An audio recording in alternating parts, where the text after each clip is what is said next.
Somnifère, le podcast.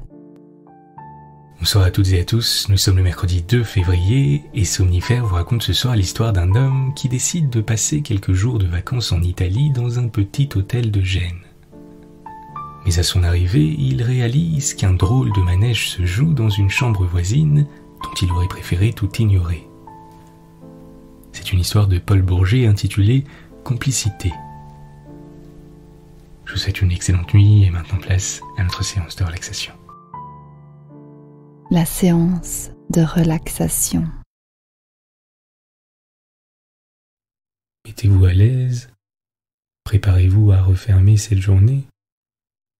Si ce n'est déjà fait, fermez les yeux.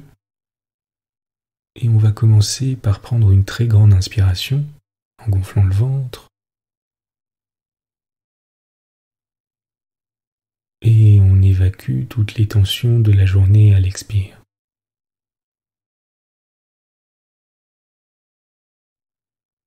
À nouveau, une grande inspiration en gonflant les poumons. Et on expire à notre rythme.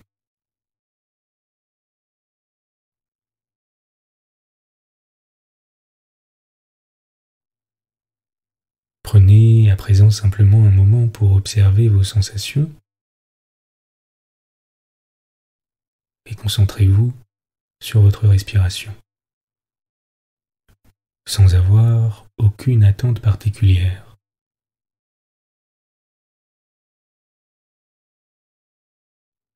Laissez les pensées venir à votre esprit si elles le souhaitent, défiler et se dissiper à leur guise.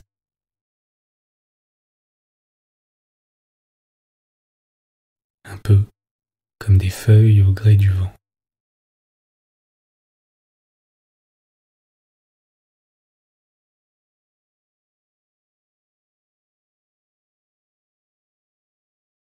Et recentrez doucement votre attention sur votre respiration.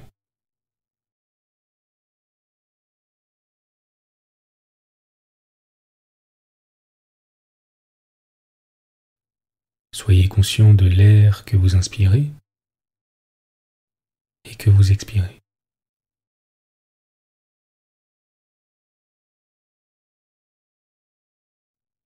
Des mouvements de votre corps à l'inspire et à l'expire.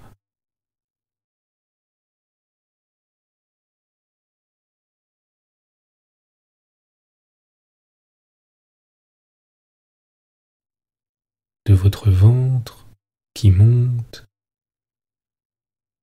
et qui descend.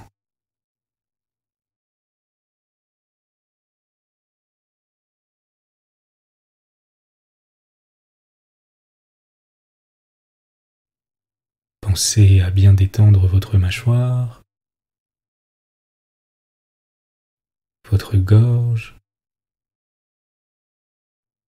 et vos épaules qui sont complètement relâchées sur le matelas.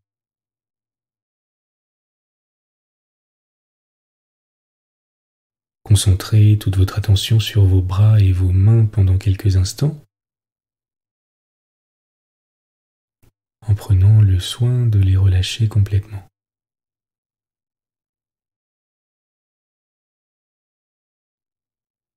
Observez simplement les sensations qui apparaissent.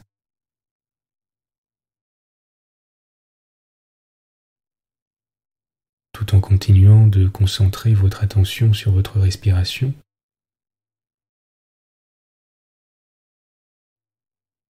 Et sur l'air qui entre et sort de vos narines.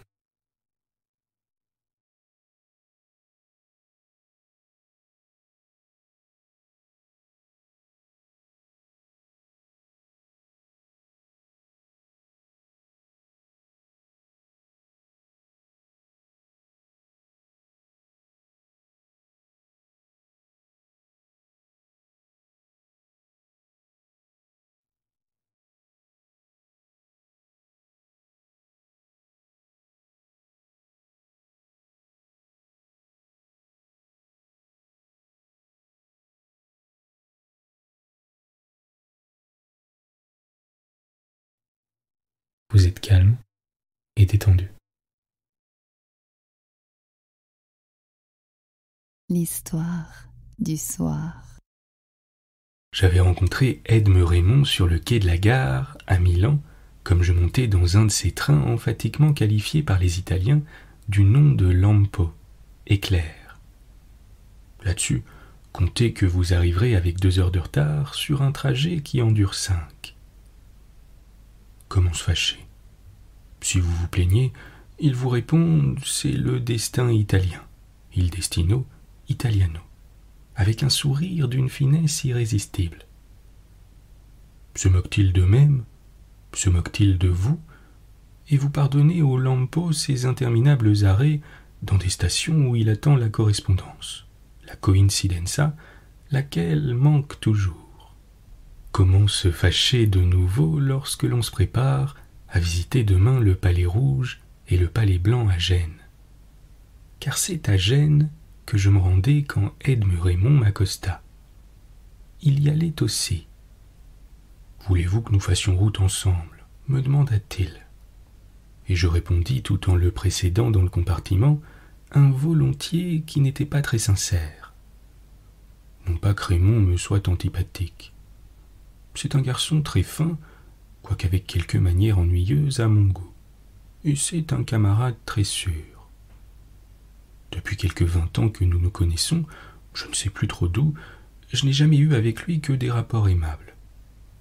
Il cause gentiment, il a de la lecture et de la culture.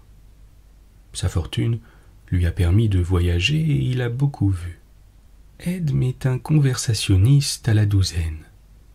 On sait à peu près d'avance que les gens de ce type pensent sur toutes les choses qui font l'objet de la mode dans les salons autour de l'Arc de Triomphe.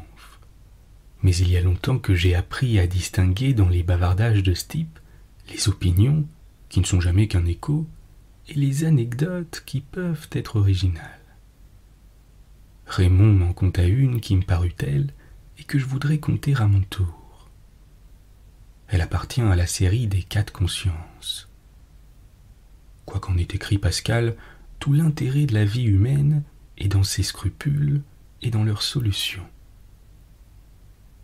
Mon compagnon me dit cette histoire comme notre train allait de Novi à Saint-Pierre d'Arena, sur ces hautes terrasses maçonnées qui serpentent le long de l'étroite vallée où se tord le sauvage Scrivia.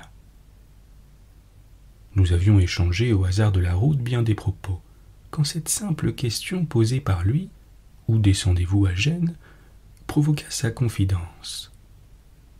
Je lui nommai un hôtel, un peu en dehors de la ville et que j'aime à cause de son grand jardin. « Nous quitterons donc, » me répondit-il. Imaginez-vous que cet hôtel est associé pour moi à un souvenir par trop pénible. Et j'ai la superstition de ne jamais retourner dans les lieux où il m'est arrivé une aventure désagréable. Une aventure, le mot est gros, mais cependant... Et après un silence, voulez-vous que je vous dise cette histoire ? Je désirerais savoir ce que vous auriez fait à ma place. Je changerai les noms. D'ailleurs, vous ne connaissez pas les gens. Il y a de cela 15 ans, commença-t-il, c'était à ma première visite à Gênes. J'étais donc descendu dans cet hôtel pour le même motif que vous. C'était en automne, un admirable octobre de la rivière ligurienne. Le soir, j'étais assis dans un bosquet du jardin du dit hôtel à prendre des notes sur mes impressions de la matinée et de l'après-midi. Le son d'une voix à quelques pas de moi dans une allée dont j'étais séparé par une charmille me fit tressaillir.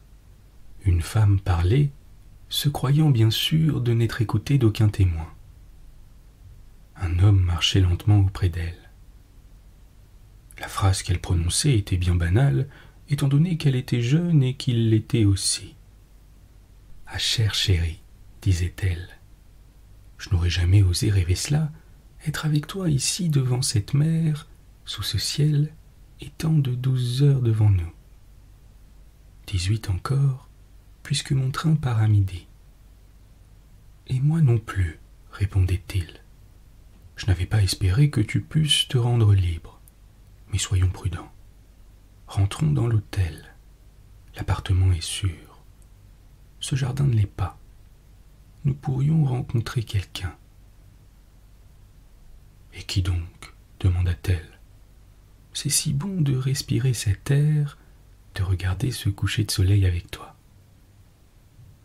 « J'aurais cependant mieux fait tout à l'heure de suivre mon idée, reprit-il, et de vérifier la liste des voyageurs quand je suis arrivé. »« Mauvais, lui dit-elle d'un ton de tendre reproche. Tu regrettes de ne pas m'avoir volé ces 5 minutes. Oh, si tu m'aimais, tu ne raisonnerais pas tant. Tu n'aurais pas toute cette prudence. »« Mais c'est pour toi, mon aimé, fit-il. C'est à toi que je voudrais à tout prix éviter des ennuis. »« Qu'ils viennent, soupira-t-elle. J'aurais été si heureuse que tout m'est égal ensuite. Tout, tu entends ? Tout. » Ils passèrent ensuite sans m'avoir aperçu. Et maintenant, vous jugerez du degré et de la nature de mon émotion. Dans cette amoureuse qui ne pouvait se retenir de crier ainsi son bonheur, j'avais reconnu la femme d'un de mes amis les plus intimes, le plus intime. Je l'appellerai, pour la suite de mon récit, Charles Routier, et sa femme, si vous voulez, Marguerite. Le complice de ce rendez-vous dans cet hôtel perdu de Gênes m'était inconnu. Vous saurez aussi que le matin de ce jour, étant allé chercher mon courrier à la poste restante, j'y avais trouvé une lettre de Routier lui-même. Il m'écrivait de Paris. Il me racontait que sa femme profitait du petit voyage d'une cousine qui l'avait invité pour passer 15 jours à Florence et à Rome. Il me nommait la cousine avec reconnaissance pour le plaisir qu'elle procurait à sa chère Marguerite. Les Routiers n'étaient pas très riches. Il était, lui, au début d'une carrière d'avocat qui est devenue depuis très brillante. La cousine, au contraire, qui était du côté de Madame Routier, avait 100 000 francs de rente. Je savais cela aussi pour avoir assisté au mariage de Charles en qualité de second témoin. C'était même à cette cousine que je donnais le bras dans le cortège. Il y avait de cela 5 ans, 5 toutes petites années, et aujourd'hui. Les 2 imprudents amants étaient rentrés depuis longtemps dans l'appartement où ils dînaient, sans doute en tête-à-tête, dans cette intimité dangereuse et enivrante qui fait le délice des liaisons cachées. Elles ont tant d'autres côtés de sinistres abaissements. Il faut bien, pour expliquer leur attrait sur des sensibilités par ailleurs délicates, leur reconnaître leur poésie. Moi, j'étais toujours assis à la petite table du jardin en face de mon cahier ouvert, sur la page duquel, je me le rappelle avec la précision singulière de certains souvenirs, était écrite la première moitié du nom du sculpteur Civitali, à propos de son Zacharie. C'est très singulier, mais c'est ainsi. Je ne pourrais plus revoir cette belle sculpture, tant son image reste étroitement associée dans mon esprit aux impressions qui me saisirent là et qui furent peut-être les plus douloureuses de ma vie. Routier n'aurait pas été mon ami intime, j'aurais éprouvé plus de mélancolie que d'ironie. Mais certaines ironies ne sont-elles pas des mélancolies ? À constater l'écroulement si rapide de ce jeune ménage. Le simple contraste entre la cérémonie nuptiale et ce rendez-vous m'aurait rempli d'une étrange amertume. Mais Routier était mon ami. Il adorait cette femme épousée un peu contre la volonté de ses parents. Je savais qu'il s'accablait de travail pour elle, pour la gâter et la combler.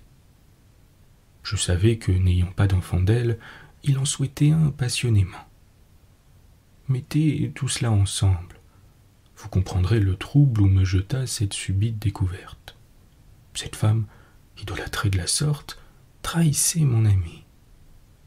Depuis combien de temps durait cette aventure ? Où avait-elle rencontré ce jeune homme que je ne me rappelais pas d'avoir jamais vu chez eux ? Quel était le rôle joué par la cousine ?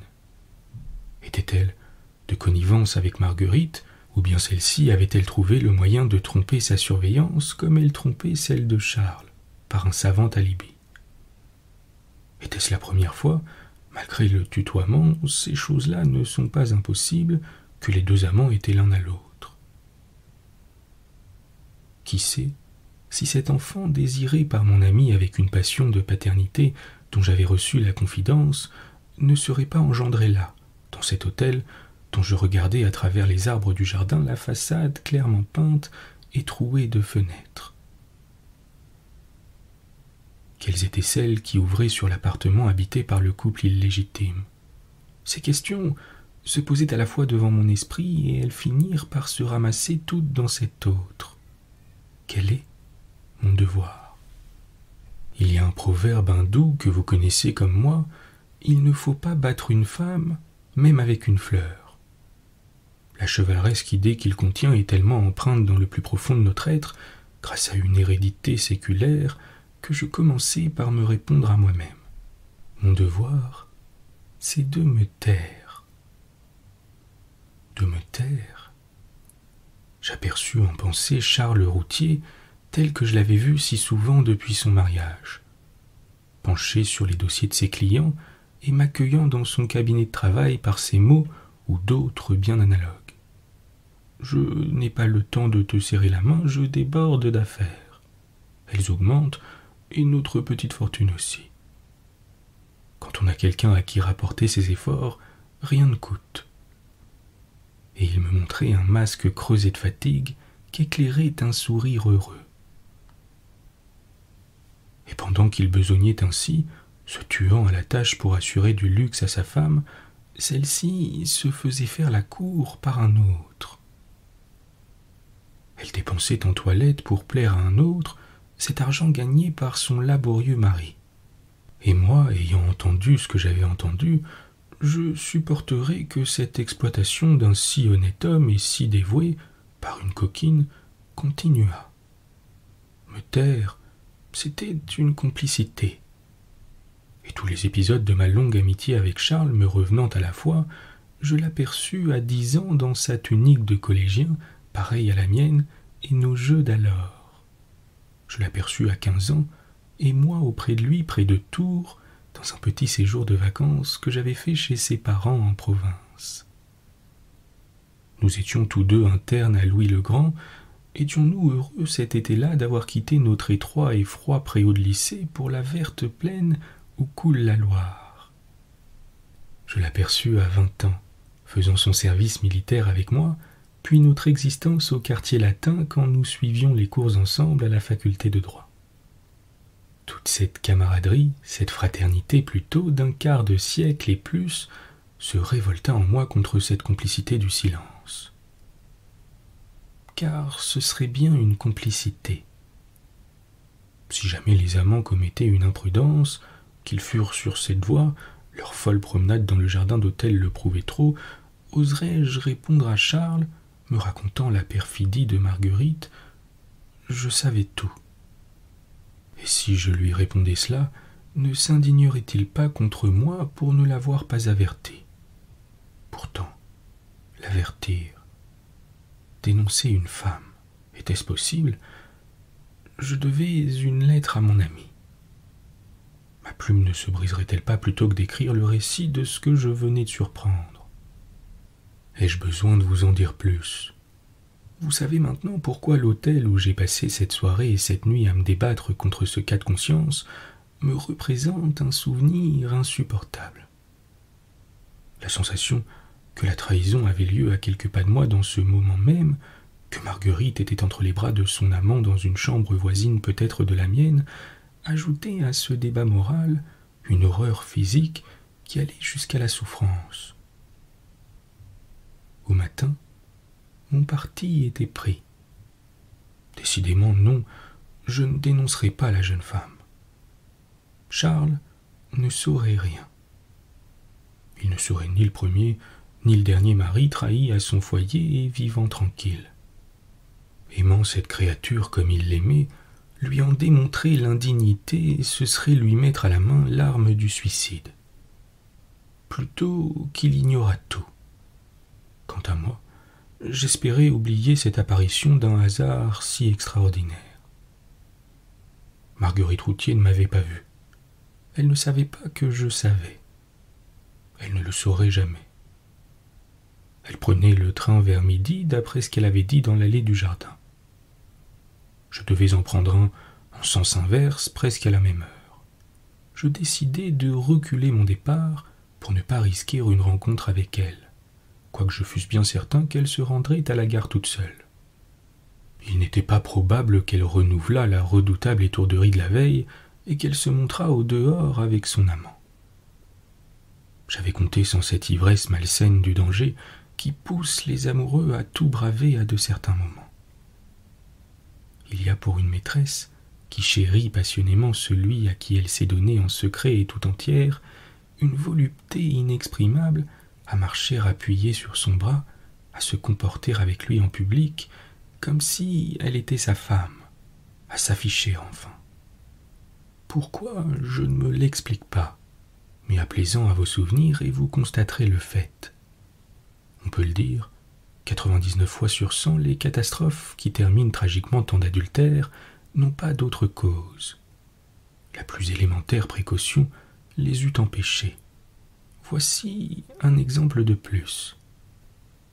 J'étais sorti de l'hôtel de très bonne heure après cette nuit d'insomnie, avec l'idée de n'y rentrer qu'assez tard, lorsque Marguerite Routhier serait certainement partie pour la gare. Je préférais ne pas la voir, même seul. Après avoir battu la ville au hasard, j'avais fini sur les 11 heures par revenir au Palais Rouge revoir les portraits de Van Dyck. Jugez de mon saisissement à entendre de nouveau résonner dans une des paisibles salles de ce musée désert la voix qui m'avait bouleversé la veille au soir sous les arbres du jardin. La jeune femme était là. J'avais tant appréhendé de la rencontrer, même seule. Ah, si elle avait pu être seule, une voix lui répondait, celle de son compagnon de la veille. J'étais en ce moment devant le portrait célèbre de la marquise Paola. Vous vous souvenez, elle tient dans sa main blanche un œillet rouge et porte une robe d'un vert presque noir. Les amants s'approchaient. Je le devinais à leur voix. Ils se disaient vous, maintenant. Cette petite prudence était pour le cas qu'ils considéraient évidemment comme très improbable, où quelqu'un de leur connaissance se trouverait là et les écouterait. Ils pourraient toujours justifier leur promenade en tête-à-tête en parlant d'une rencontre due au hasard. Tout à coup, ils se turent. Avec l'extrême acuité des sens qui se développent en nous à de certaines minutes, je distinguai soudain le bruit d'un chuchotement. Il venait de changer de ton. Marguerite m'avait vu et reconnu. Sans aucun doute, elle disait à son amant ces mots, pour elle terribles, « un ami de mon mari ». Cependant, elle ne se sauvait point. Les deux pas se rapprochaient toujours, et leur bruit sur le parquet rendait comme plus perceptible le silence des voix. Toujours immobile, les yeux fixés sur la toile, les bras croisés, dans une attitude de contemplation absorbée, je me demandais, dois-je me retourner? Ne vaut-il pas mieux lui éviter et m'éviter cette épreuve? C'est bien invraisemblable pourtant que je demeure ainsi sans bouger. J'aurais par trop l'air de l'avoir vue et de ne pas avoir voulu la voir, ce qui est une insulte indiscutable. Car ne pas vouloir la voir, c'est admettre qu'elle est dans une compagnie clandestine. La saluer, c'est lui donner l'occasion de s'expliquer, d'inventer une excuse à laquelle je pourrais paraître croire. Je raisonnais ainsi, et je continuais à ne pas remuer la tête. Le couple s'arrêta derrière moi. Évidemment, la pauvre femme se demandait si je jouais un rôle. Elle ne se décidait pourtant pas à m'aborder la première. Avec ce courage que déploient les femmes pour se défendre leur bonheur, elle osa parler tout haut afin de me forcer à me retourner. « Vous avez raison, monsieur, dit-elle. cette peinture est la plus belle de cette galerie. Je vous suis bien reconnaissante de me l'avoir montrée et très heureuse que le hasard m'ait fait vous rencontrer. J'espère vous revoir à Paris. Maintenant, je dois rentrer un peu vite pour ne pas manquer mon train. » Il était impossible, à moins d'être sourd, que je ne l'entendisse pas. Et je ne me retournai toujours point. Marguerite Routhier hésita une seconde. Puis elle s'éloigna comme si elle ne m'eût pas aperçu non plus. Et son petit discours n'avait été prononcé que pour moi. Le jeune homme la suivit après quelques instants, durant lesquels je persévérai dans ma déraisonnable attitude de contemplation hypnotisée devant la dame peinte par Van Dyck. Quand le pas de l'amant de madame Routhier se fut éloigné, lui aussi, et que je recommençai de marcher, je tombai dans un état de remords que je renonce à vous décrire. En affectant comme j'avais fait de ne pas voir Marguerite, je lui avais appris aussi clairement qu'avec les paroles les plus nettes que je la croyais coupable. Et de quoi? Nul doute qu'en rentrant à l'hôtel, la première action du jeune homme ne fut de consulter le tableau des voyageurs. Il y verrait mon nom. Il conclurait la vérité que j'avais découvert leur présence dans ce logis de passage. Pour ne pas m'être détourné dans la galerie du Palais Rouge, il fallait que je n'eusse pas été surpris par notre rencontre. Sans cela, le saisissement m'eût arraché un geste. Le plus sûr résultat était que je ne pouvais plus, aux yeux de la femme de Charles, paraître ignorer sa liaison. Elle savait que je lui savais un amant, et elle savait que je le savais. Quelle contenance allions-nous avoir l'un vis-à-vis de l'autre? J'avais eu l'horreur d'une complicité. J'y étais acculé maintenant. Quand un coupable tient de nous-mêmes la preuve que nous connaissons sa faute et que nous le protégeons par notre silence, il a le droit de nous considérer comme étant de connivence avec lui. Combien il eût été plus sage de me prêter à la comédie à laquelle m'invitait sa phrase. Si je m'étais retourné, tout simplement, elle m'aurait présenté son compagnon en me déclarant l'avoir retrouvé à Gênes par hasard. Elle en aurait écrit à son mari, moi de même. Au lieu de cela, maintenant, il lui faudrait à elle se taire vis-à-vis de Charles pour ne pas contredire ce que je dirais moi-même à mon ami, si je lui disais quelque chose.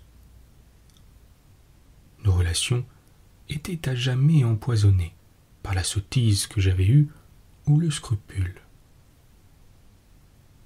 Cette apparente discrétion était plus accusatrice que tout au monde. Le premier effet de cette situation radicalement fausse fut de me rendre impossible pendant les 12 jours que dura encore mon voyage la réponse à la lettre du mari trahi. Pour la première fois peut-être depuis notre jeunesse, je demeurai 2 semaines sans demander à Charles de ses nouvelles et sans lui donner des miennes.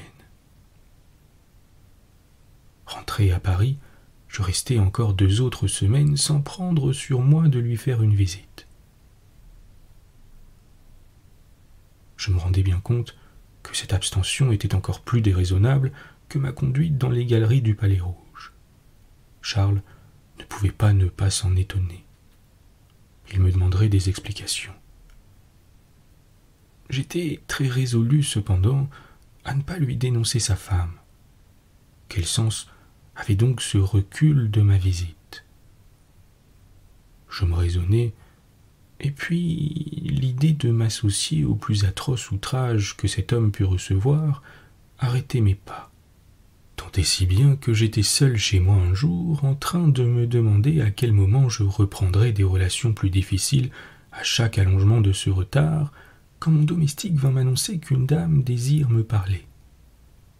Je dis qu'on la reçoive, et je vois entrer dans mon salon Marguerite Routhier en personne. « Je suis perdue, me dit-elle. Ce fut son premier mot. Sans autre explication et brusquement, comme affolée, elle continua. Le hasard a mis mon secret entre vos mains. Vous ne m'avez pas trahi auprès de Charles, je le sais. C'est à cause de cela que vous ne revenez plus chez nous. Je le sais encore. Mais vous avez du cœur. Vous aurez pitié d'une malheureuse.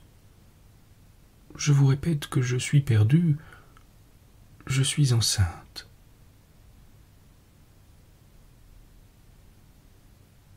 Ce n'était plus la complicité passive que la malheureuse me demandait. C'était la complicité active. Elle était rentrée d'Italie il y avait 3 jours seulement. À des signes trop certains, elle avait compris qu'elle était enceinte depuis 1 mois.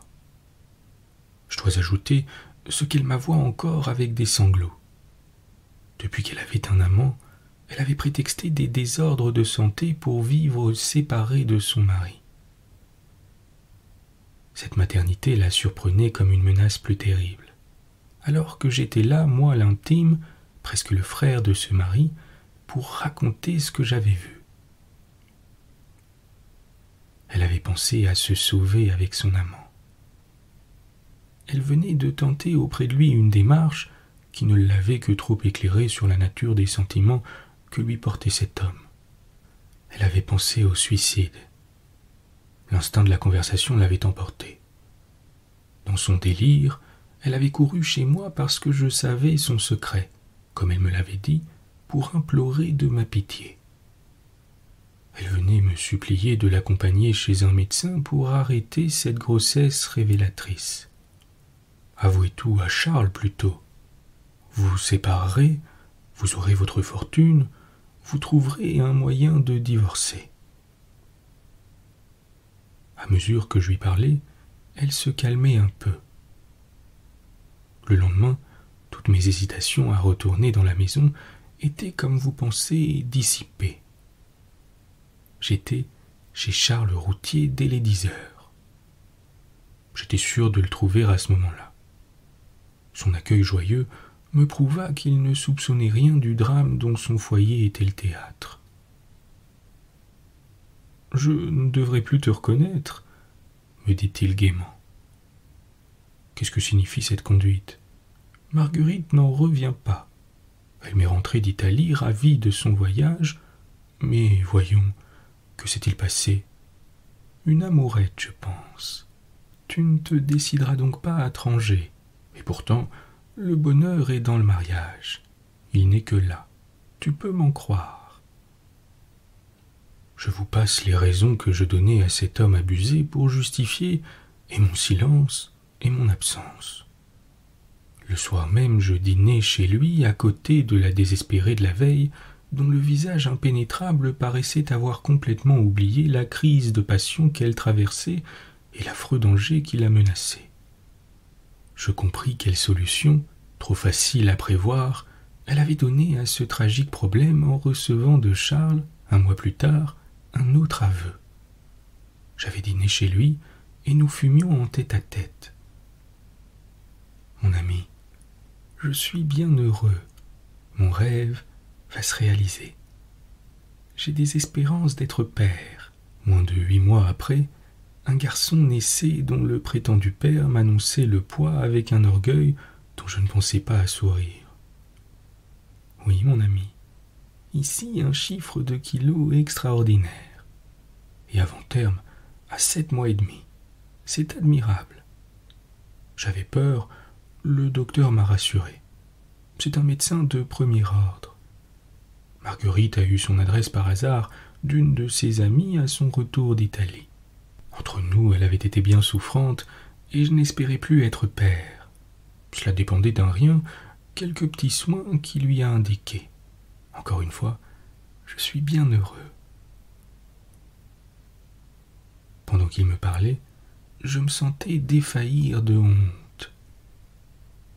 N'étais-je pas un de ceux qui s'étaient coalisés pour maintenir l'atroce illusion où il allait désormais vivre et vieillir? Avais-je eu raison ou tort de ne pas parler tout de suite? Avais-je raison ou tort de me taire maintenant? Après bien des années, je me le demande toujours sans pouvoir me répondre. Ai-je eu tort ou raison de tenir sur les fonds baptismaux cet enfant dont je savais la véritable parenté? Ce n'est pourtant pas un filleul qui m'ait causé, ni qui doive jamais me causer beaucoup d'embarras. Moins de 6 mois après sa naissance, sa mère a trouvé le moyen de me brouiller avec Charles. Je n'ai pas cherché à empêcher cette brouille. Aller dans cette maison m'était trop pénible. Vous comprenez maintenant pourquoi je ne vous accompagnerai pas à cet hôtel de Gênes.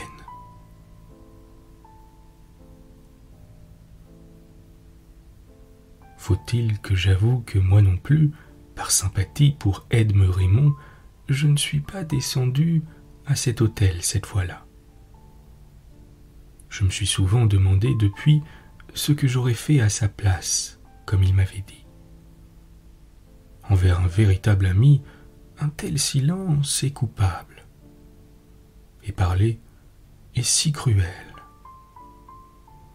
C'est la preuve qu'il faut toujours ignorer certains secrets. Le plus sage parti dans la vie est de fermer ses yeux et ses oreilles pour ne rien apprendre des fautes d'autrui. C'est la seule manière d'en demeurer tout à fait pur. Et ce n'est pas toujours aisé. Bonne nuit. Bonne nuit.